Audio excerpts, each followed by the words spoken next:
Welcome everyone. Thank you for joining us for our Sustainable Building Week San Diego presentation. Today we'll be talking about how to engage your future workforce. And so to start us off, I really wanted to take a look at the why for this presentation or this kind of session today and think about why would we care to engage our future workforce? Why is this work important? I just wanted us to think about globally all the challenges we're facing, everything from this pandemic with COVID-19 to systemic racism and inequalities to obviously the climate crisis, and thinking about how green buildings can really serve as this vehicle to address the climate crisis and really shape our society. And so it's important that we have our future generations, those that are going to face the worst impacts of the climate crisis, be prepared to fulfill these roles and these careers that could help be a part of the solution. And so as a nonprofit organization, I work with SEI, and we see these challenges as opportunities to really develop and build leaders to drive, again, sustainability solutions through workforce training and education with this ultimate vision of a resilient world where all communities thrive. And so through our work, we focus on empowering students to transform the concern that they might be feeling for the planet, for its people, into action through project-based learning and using their campus as a community and their community as a living lab.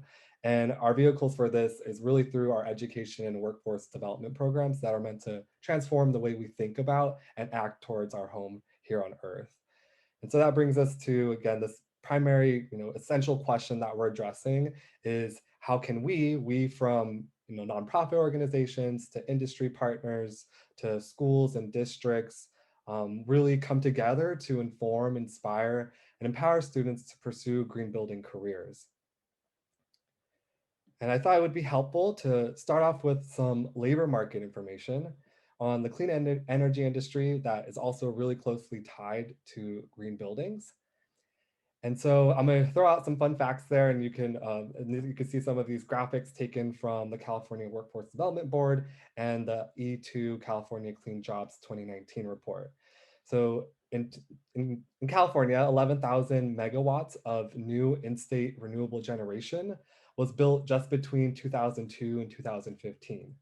And that was estimated to have generated an average of about 2,500 jobs per year in the construction industry for the installation of utility scale renewable energy. And 87,000 job years were created or could be created between 2018 and 2026, which is an average of about 10,875 jobs per year in this energy construction sector. And wages for these journey level workers averaged about $37 per hour in 2015. And in California, clean energy employers project that we're adding jobs 50% faster than the national average. So in California, our growth rate is around 9.4%, where nationally it's around 6.3%. And so in 2019, in Southern California, our total clean energy careers was about over 245,000 different careers. And so the energy efficiency industry holds this highest number of clean energy jobs in California, which many of those are related to green buildings. And so in order to prepare students for this growing clean energy and green building industries, we really support education in California's career technical education and energy, environment, and utilities pathway. So here you can explore this chart of the different CTE, career technical education sectors, but really we're focusing here on energy, environment, and utilities. But you can see how green buildings would intersect with a variety of these pathways. So from engineering and architecture to building and construction trades to business and finance, agriculture, natural resources, or marketing, sales, and services. But again, we're going to focus on this EEU pathway. And so to get an idea of what this pathway entails, I think it's the easiest to look over the standards. And so here in the A standards, you can see it's all focused on environmental resources that is focused on preparing students for employment, post-secondary education, and or training in the variety of environmental industries, including green buildings. And so some sample occupations that you might see with this pathway include everything from air quality technician to environmental health and safety officer. And it looks at different things like identifying energy resources and the effects of these resources on the environment. And some more of those standards include implementing processes to support energy efficiency.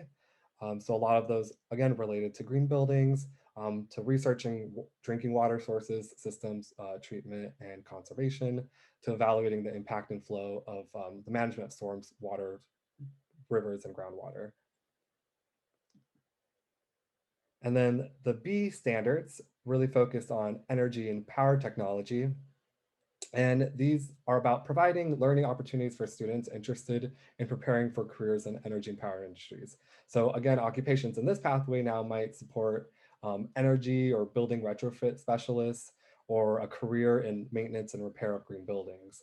And so through this pathway, students need to satisfy each standard in order for this program to qualify for CTE funding from the state. We also need a credentialed teacher who's someone with at least 1,000 hours of industry experience.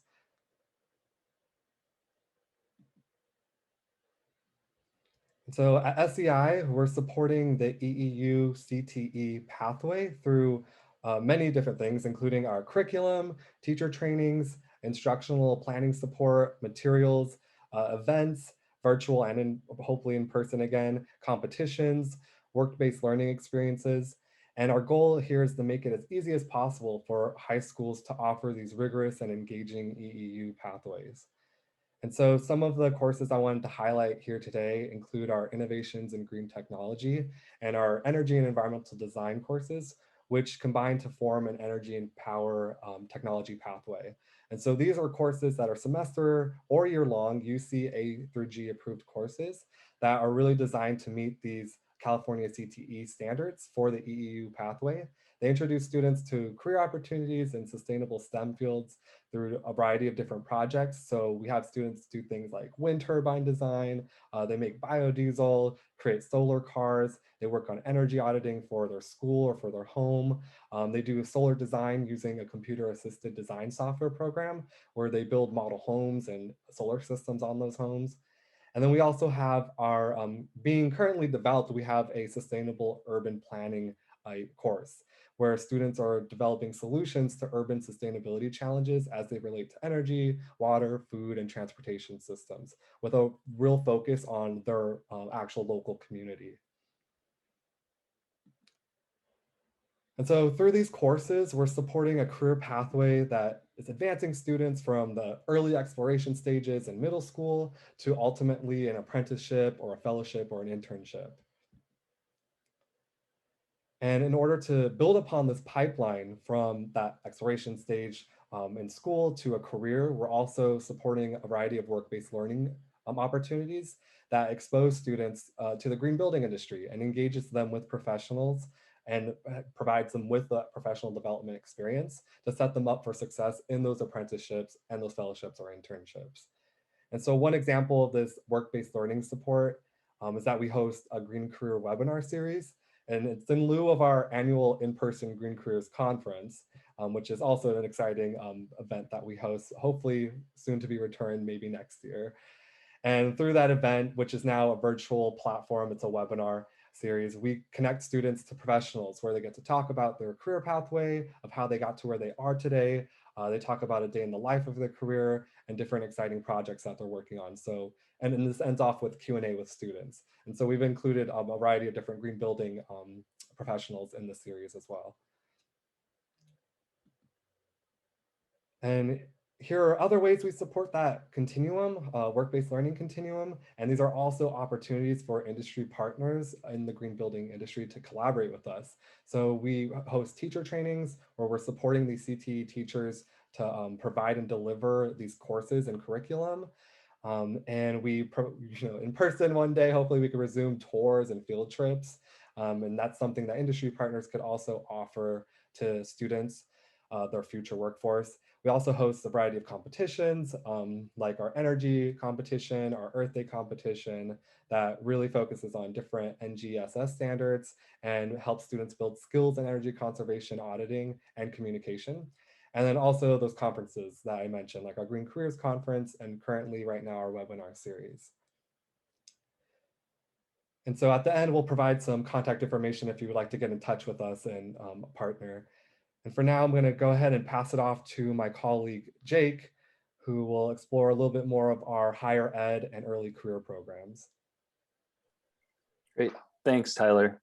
Good afternoon, everyone. Really excited to be here and tell you a little bit more about our work-based learning opportunities, specifically in higher ed and early career. So really kind of bridge to career models. And I did want to just point out, something that's unique about SEI, and I think kind of exciting and inspiring sometimes for my work in particular, is that this arc really from K-12 through higher ed, through early career, is an opportunity for us to kind of make sure that all of those pieces are speaking to each other and speaking back to each other and connected, because there's often gaps, right? And there's disconnects, or there's ways in which students and kind of future like sustainability leaders might lose their way.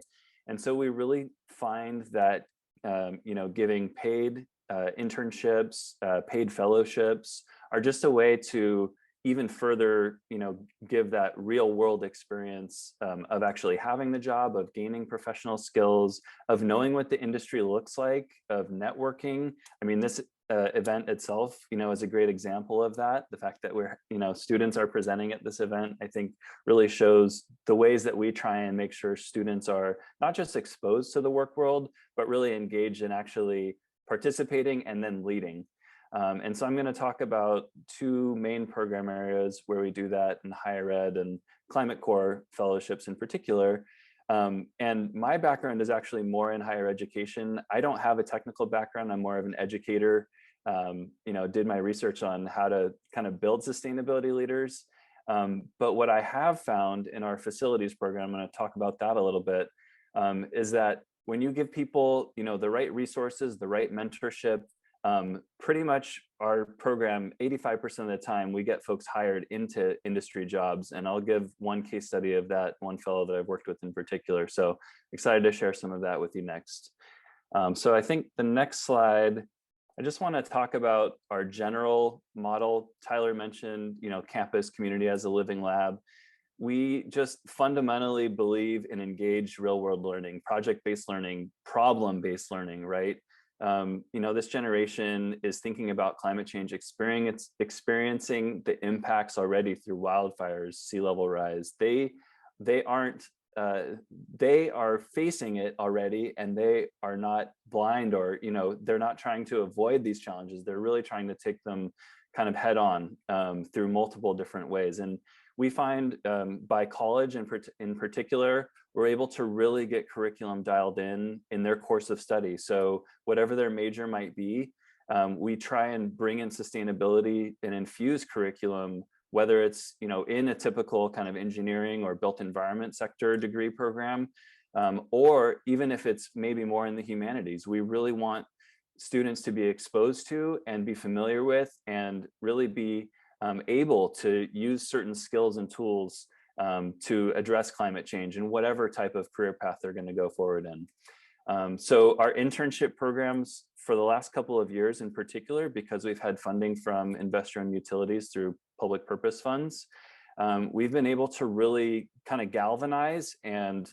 support the development of new projects, new internships, new opportunities learning opportunities on campus. So that's everything from having interns actually work on an energy master plan for a campus, as we did at CSU Chico, or helping to do solar installation at other campuses where it may be tied to a certificate they're actually doing that's very industry focused and industry oriented. So those are just some examples of the ways that we support campuses to really make sure they're ready to train this next generation.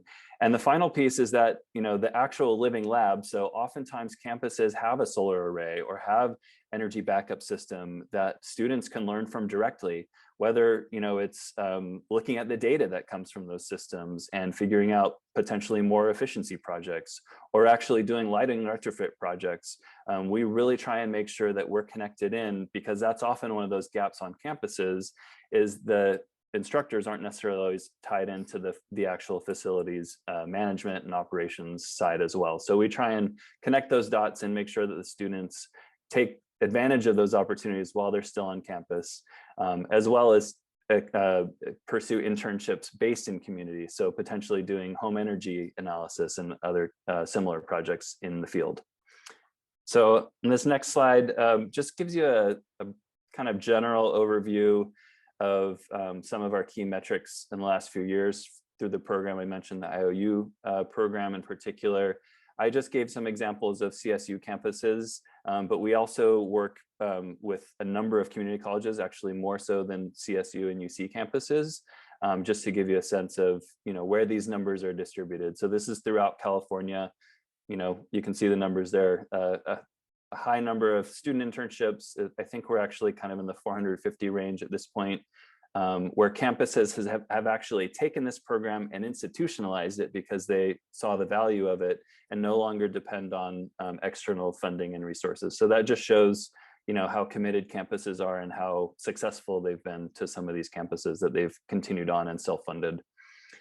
So the next slide will give us a quick overview also of some of those projects. Oops, sorry. Sorry, can you go actually, yes, this one, the project range. Sorry, I had them out of order. So this gives you a sense of some of the on-site facilities projects. This would be both on the campus as well as in community. There's a lot of campuses that do ASHE STARS reporting, for example, which is an incredible opportunity for interns to get a sense of sustainability on their campus, across so many different areas: water, waste, energy, scope 1 through 3 emissions. So we really engage them in projects that the campus is, already conducting as much as possible as well. And then I think the next slide, if we could go to the first Climate Corps, it could be the SEI Fellows. Yes, so just really briefly about the fellows who are based in facilities. So this is actually still something that's very much relevant to higher ed and campuses. So what we find is that the engagement between interns and site supervisors on campus can really be strengthened and enhanced by having somebody who's a near peer. So Climate Corps fellows who are recent graduates, often from the campus that they work at, like CSU Fresno, for example, we have a fellow who's working there, who's a recent graduate. We find that the fellows are able to, kind of help the interns navigate and also just learn kind of professional skills in a much more kind of peer-to-peer type of way of engaging, rather than somebody who may be mid-career or who's closer to retirement. They have a better sense of what the intern is experiencing because they were just there a couple of years ago, and what they're able to do is take a leadership role, even though they're only a couple of years out of graduation, with the interns and help them with their projects. And so they work together as a team often on campus projects. So say it's an HVAC system upgrade or a boiler or chiller replacement. The fellow will work with a team of interns to support the facilities team in a lot of cases. So that's kind of our model for both the campus support as well as fellow support, on those specific projects in particular. So the next slide, if we can go one more forward. Yeah, so just really quick, I mentioned at the top, just, this really is a bridge to career model, and 85% of the time, the fellows, those early career folks, are either hired on into a full-time position at the site where they've been hosted, or within a couple of months, they either go back to grad school or they find a job in the same kind of trajectory. So the next slide actually gives a really good example of a fellow who managed to do that I worked with. So David was actually placed initially at San Mateo County Community College District and worked on some of their energy use intensity mapping and analysis for their buildings, as well as their district-wide energy master planning, plug load analysis, just kind of the typical kind of facilities project you'd expect from an energy manager or energy analyst at least. And then right after he finished, I think it was actually maybe a month after he finished his fellowship, he was hired on at UCSF to build out their team of energy analysis as they were integrating new construction as well as responding to COVID-19. So in particular, he really was kind of central and integral to this team within hospitals and, you know, the UCSF campus in particular, of thinking about HVAC systems and, you know, air safety and basically health and safety, and really prioritizing that. So it's just an example of somebody who, you know, is basically an all-star fellow, got hired on, and then has just played such a central role even during the pandemic in the built environment. And so that's kind of the trajectory we like to see, you know, from basically right in from early career into landing a job and being really successful right away. So I'll stop there because I want to make sure our other presenters have time, but the last couple of slides are more details about Climate Corps, and I can always follow up with anyone if you have questions about any of those program areas. So thank you.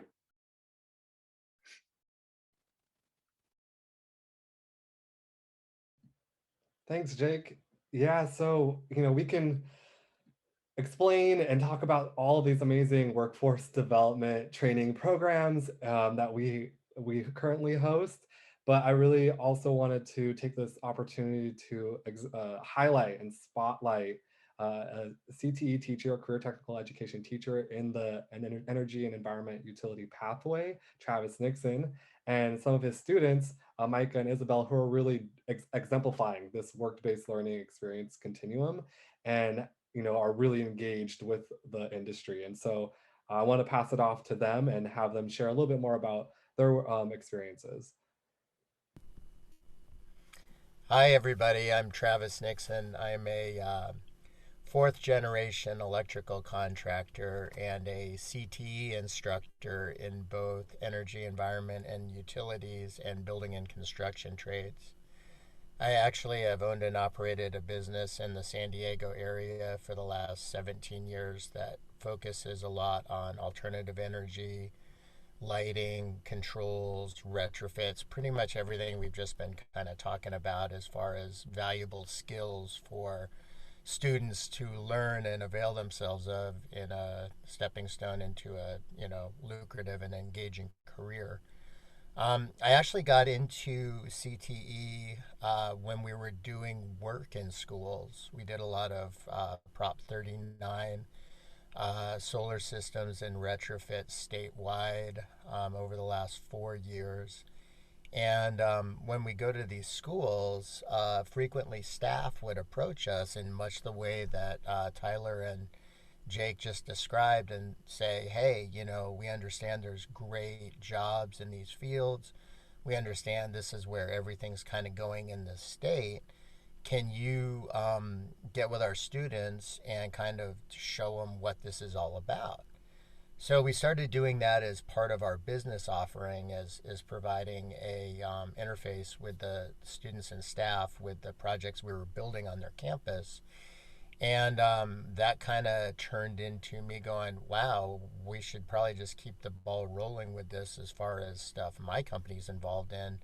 And that actually ended up with me getting a teaching credential, which is kind of a 180 career-wise from, you know, where I thought I was heading, which is awesome. And I have been having such a wonderful time, and this has been such a rewarding experience.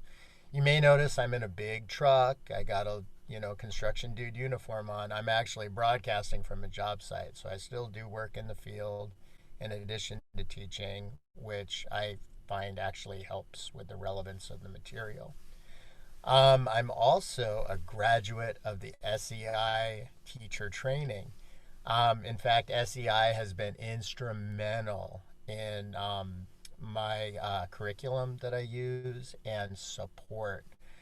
Tyler and Emily Usaha have been wonderful. They've come into class and, you know, kind of done that bridge thing that you know, I mean, it hasn't been so long that they've been in school themselves. So I'm an old dude. I'm like approaching 50. it's nice to have younger people engaged in the industry that can kind of bridge where my students are to where I'm at. Tyler's been great with that.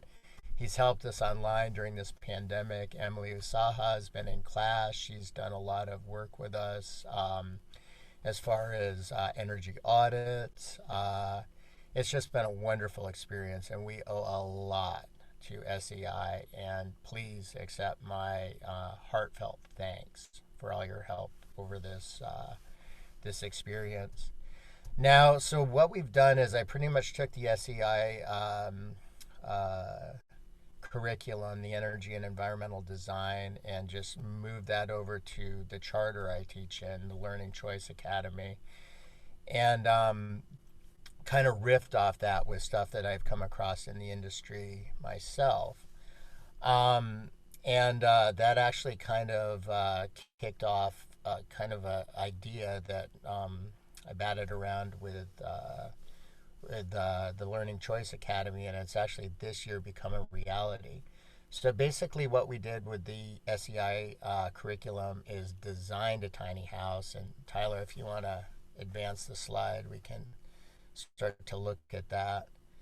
So last year's energy and environmental design class actually designed this tiny house to be a green, sustainable tiny house. We used a lot of the Living Building Challenge metrics because we feel those are pretty complete. And this is the student work right here, you guys. The spatial planning, the interior and exterior design, the architecture, everything. This is student work. Tyler, if you wouldn't mind advancing. So, here's the sleeping loft above. If you want to advance one more, Tyler. And then here's the nuts and bolts. Not only is this architectural rendering, but this is how this is actually going to work too.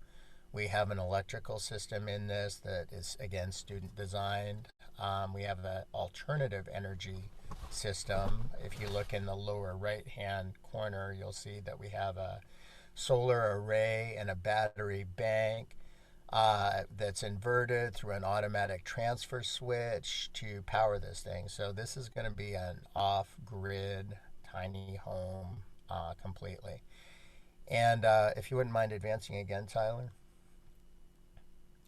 And then plumbing. If you look at our riser in the lower right, again, it talks about how we're going to pressurize our water, distribute it throughout, and the difference between gray and black water, how we can reuse and recycle our water. And then there's a little mechanical schematic which just shows basically a heat pump that will be solar powered as well. So this was our work last year when COVID hit, was to get together online via Zoom and hammer this out. And then this year, if you wouldn't mind advancing, Tyler, we're actually building it. So here's the tiny home. We're just in the midst of putting the vapor barrier on. We just hung that front door yesterday. Roof is on. We're rocking and rolling. If you look, you'll see it's got a little ball hitch down there, so you can actually use, without a special license, you can take this tiny home anywhere, set it up, and live completely off the grid. If you wouldn't mind advancing again, Tyler.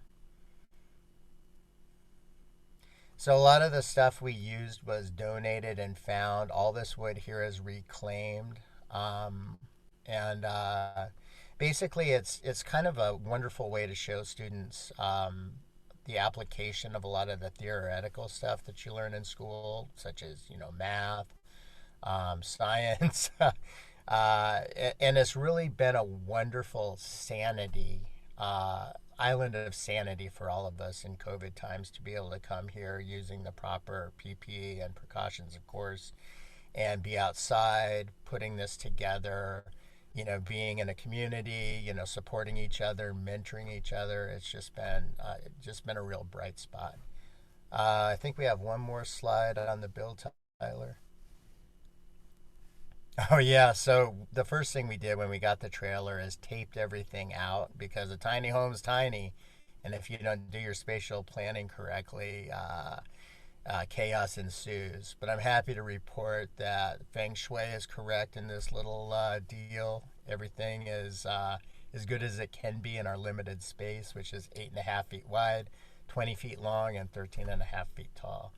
And then here's one of my students who really struggled with the whole COVID thing and, kind of getting back on campus and stuff. And I just, whenever I look at this with him, putting this beam up, it makes me feel good about everything. So that's why I wanted to include that and share it. But enough about me, enough about the project. Let's get over to Micah and Iz and hear about their experience. Hello, my name is Micah Schwab. I am a senior at the Learning Choice Academy, and I've been a student in Mr. Nixon's classes for this year and last year. And my part in our green tiny home build, I've been a part of it since day one, since we were at beginning when we were just doing rough brainstorms and rough floor plans, all the way to when we started our master floor plan. I was part of the electrical and plumbing teams, so I helped come up on the floor plan where the switches would be, the wiring system, and then for the plumbing, our gray and black water system. And then today, I go on campus and help participate in the building of our tiny home. And what I've learned from the build, I've learned so much. I've come to realize all the details and how specific it needs to be to complete a home in order for it to function as a home should.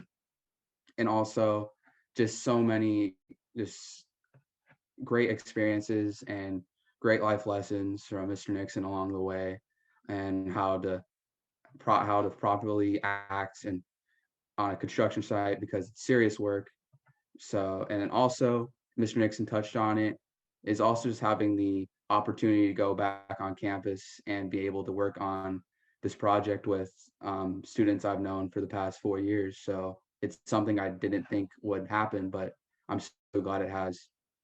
And life goals, after high school, I want to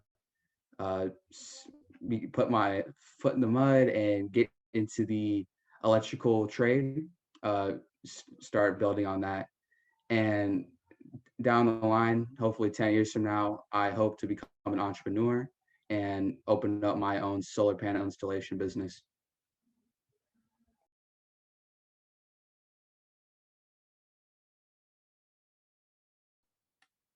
Hello, my name's Isabelle.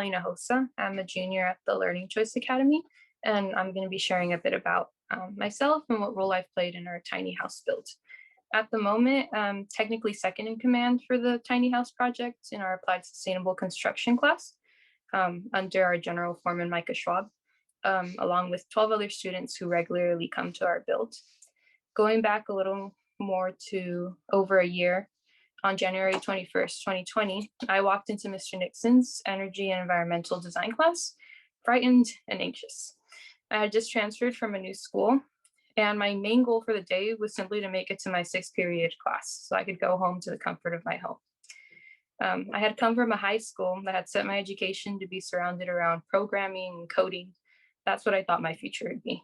That was my comfort zone. But as I've learned over the years, and I think most of us can relate to this, sometimes we have to step out of our comfort zones. And with the help from Mr. Nixon and the rest of my classmates, I was able to get more involved from learning about electrical, such as building a solar-powered USB charger, to now a year and a half later, knowing the difference between a bevel saw and a circular saw. But in all seriousness, being able to take part in this project will certainly be something that I'll keep as a memory. At the moment, I have no set plans as to what specifically I want to do with my future, but I do hope that I'll be able to study something in the medical field or engineering wise. Thanks to Mr. Nixon and the rest of my classmates, I'm glad to say that I now have experience in many different fields. Fields that have now opened my mind to different options. And hopefully when the time comes, I'm able to pursue my goals.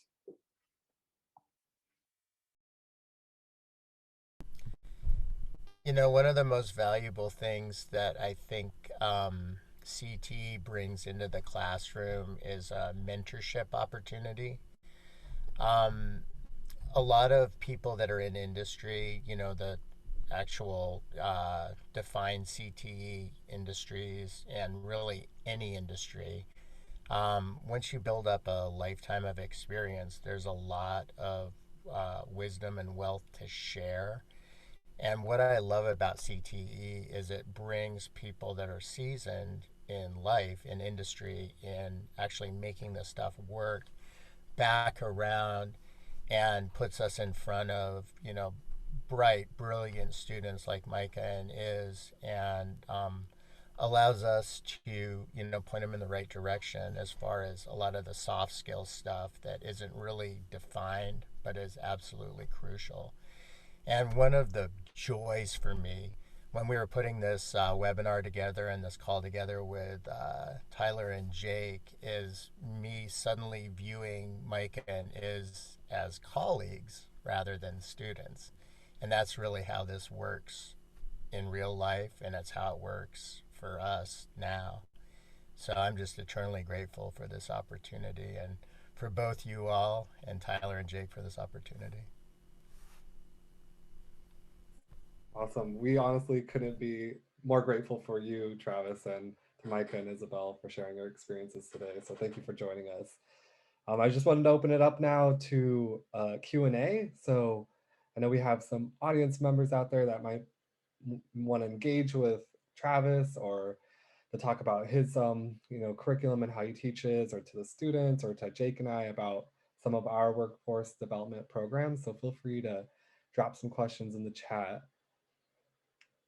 And in the meantime, I don't think we have any in the queue yet, but I was wondering if maybe Travis, if you have any questions for us or for Micah or Isabelle to start us off.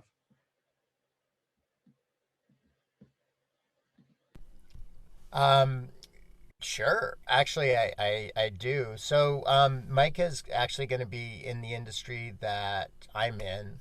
That's his career plans. And so there's a lot I can show him about that. But is on a completely different trajectory. Once she leaves TLC, she's going to go off into a completely different career field.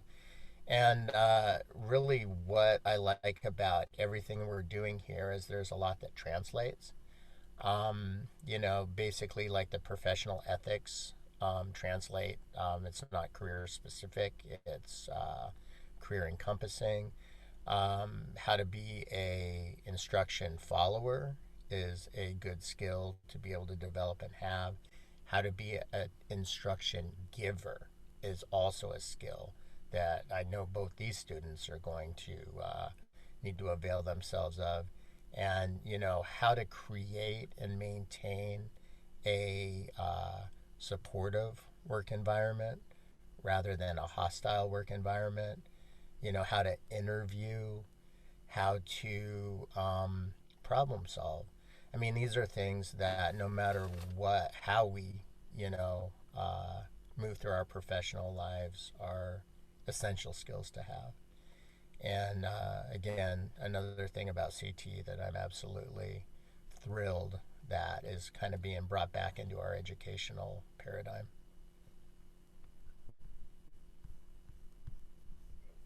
Thank you, Travis. Just to build off of some of the conversations, or just some of the thoughts that everyone was sharing earlier, I was curious and to ask Micah and Isabelle, each of you, what skill you think has been the most important one that you've gained through your education that set you up for success in this industry, and then maybe one skill that you're still hoping to learn or gain.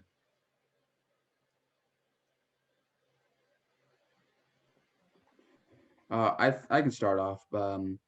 I think one skill I think I've really strengthened upon was last year in Mr. Nixon's class. We kind of talked about um, uh, etiquette in the workplace. How to act if something comes up and to speak up if there's a problem. I think for some that could be challenging. However, if you're doing it for the right reasons, you shouldn't have any fear about that if you're doing the right thing.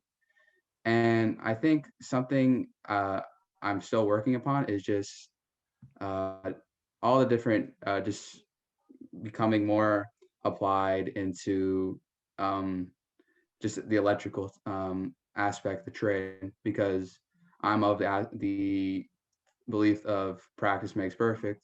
So I feel that I still have a long ways to go to where I feel like I can be over time. So I'm continually working on that and being able to, I know in our tiny home build, we're going to start doing the wiring. That's going to be a great starting point for me. I think one of the skills that I've really gotten good at is probably leadership.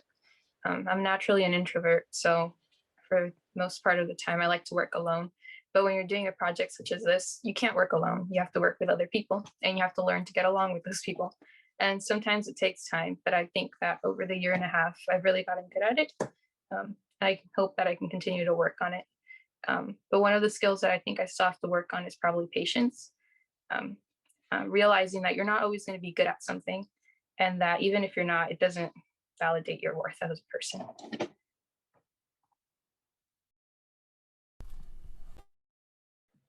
Yeah. You know, one thread I kind of wanted to pull on that was part of the presentation too that I really liked is there's starting to be less of a differentiation between instruction for college and non-college bound students. Um, you know, when I started getting into this CT thing, as you know, like when I started identifying it as something that I really should put energy into, it was a lot around, you know, kind of helping non-college bound students find a pathway that, you know, you can um, get a get a good career through. And you know, so I did a lot of metrics around, you know, wages and whatnot, and you know, found all these compelling things like, you know, somebody that avails themselves of an apprenticeship, like Tyler and Jake were talking about earlier, at age 30 will actually be financially ahead of a college graduate using national averages. You know, just interesting little things like that. And I started to kind of get on the whole rah rah, you know, who needs college bandwagon. But then actually talking to my students, kind of coming back around and realizing there's an immense diversity of goals and ways to achieve those goals. I really started to kind of get into this whole holistic approach to teaching where it's more about, you know, arming the students with these universal skills that, you know, if they're college bound, apply in the college environment, apply in the professional, quote unquote, white collar environment. And, you know, at the same time, availing them of the same skill set that also works in like a non college bound apprenticeship, some sort of on the job training scenario. Uh, and still backs them up no matter, you know, and sometimes best laid plans just go by the wayside. You know, I think 6 out of 10 high school seniors go to college, but only 3 out of 10 actually end up finishing. So really, you know, my view as a professional, as a dad, as a teacher, all that is, you know, just give them all the right tools. No matter where life takes you, you can use them to good effect. And that's just been another wonderful learning experience for me.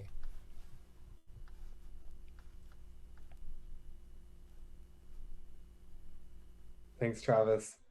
Um, I want to just reiterate again, if anyone has any questions, feel free to drop those in the chat. But again, in the meantime, if any of the panelists have questions for each other, I don't know if Jake, you have a question for Travis, or Travis has a question for Jake.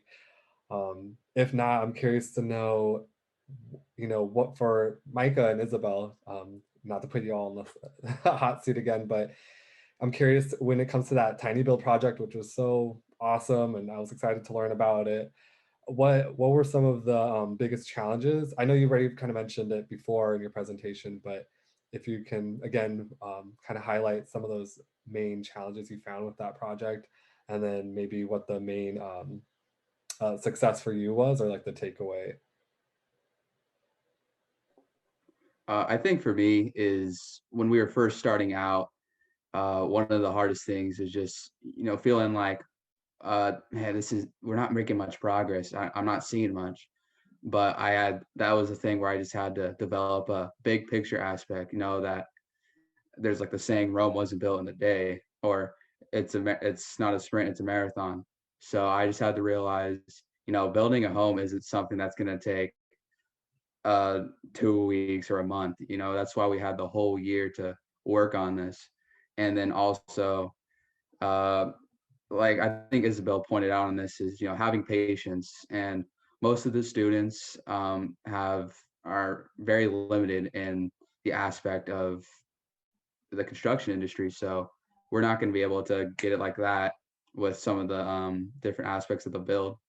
So just kind of for me, you know I kind of I kind of like a competitive or just strong aspect of I needed to learn this, I need to get this down.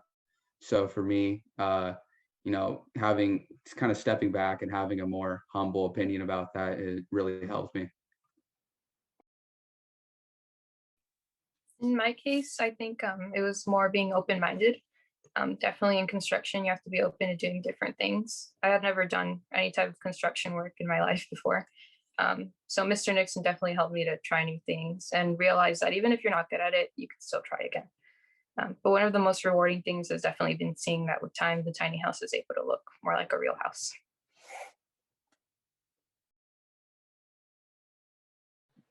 Nice. Well, I guess, my last question is a kind of fun one. Would any of you live in a tiny home? Do you plan to? That's everyone.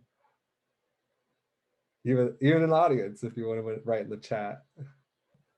I'll tell you what, it's going to be a lot cheaper than a house, especially for a 18-year-old kid. But the different aspects of the tiny home, like especially with the bathroom, I think just with anyone who's interested in purchasing and living in a tiny home, you got to realize it's in the name. It's a tiny home. The space is very limited, but I think just like with and bathrooms, for example, I don't know if any of the panelists or the attendees have ever been on a cruise, but if you're staying in like one of just the basic rooms and the bathroom, basically the shower, you can't really move. You're basically just spinning in a circle. So stuff like that, you got to have like an open mind and just realize it's a tiny home. But also on the other side of things, you can look at the ingenuity and the creativity of the builders and how creative they were able to fit everything in to where you're not really missing out on the essentials of a home. So I would be interested in purchasing and living in a tiny home. I'll real quick jump in, Tyler. I did live in a tiny home in Portland, Oregon, and I think there's something, as Micah's describing, like it can be kind of cool. Like there's a little bit of a cachet or just like a cultural thing of, like living simply and like the design aspect, like when it looks cool, when, you may see stuff, sorry to call out IKEA, but like you may see stuff at IKEA that you're like, oh, that's actually a really good idea. I should try that in terms of space saving or things like that. So, I had like efficient appliances, dual purpose areas. It was just like, you have to get creative. And I think sometimes that's good for us to be forced to be creative, and take that on as kind of a habit of thinking and practice, as opposed to just having like a sprawling, large scale place to reside where you're just like, oh yeah, I'll throw everything in the garage or whatever it is. So I do think there's something to that. Also, if everybody else answers, I did have one question about kind of regional and California specific things, if we can wrap with that question too. Yeah, before you ask that question, Jake, I actually wanted to also highlight in the chat, looks like we have some attendees that said they would love to live in a living building tiny home, but it would be hard to probably adjust to the size. And someone else would love to live somewhere where they have access to nature. And they said, great job to both you, Mike and Isabelle. Thank you. Yeah, just want to get those mentioned. But yeah, go ahead, Jake, can ask a question. Yeah, just really quick. I mean, because this event, is really focused on San Diego, the region, certainly California more broadly. I'm curious for Isabelle and Micah too, like it'd be interesting to hear, like, what is your perception of the workforce, and kind of actual job opportunities, right, that you see in the next few years? Do you think San Diego region and kind of like Southern California is the place to be for this work? Do you see it as like a lot of opportunity? Do you see how do you think of California in general, or do you think you would take your work elsewhere? I'm just curious too, like from your perspective, what does that look like in terms of sticking around or leaving, or what's your sense of that now?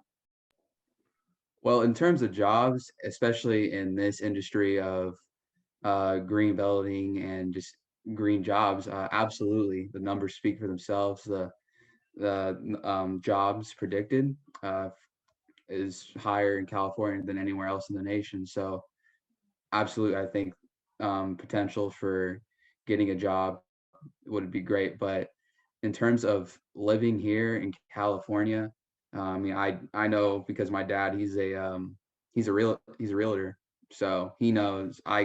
He tells me about the state of pricing for homes, and especially right now with the pandemic, it's pretty crazy. But even then, before that, California's got some of the most expensive housing in the nation. So for me, personally, I probably, once I get a solidified career where I can take it elsewhere, I probably will take it out of California.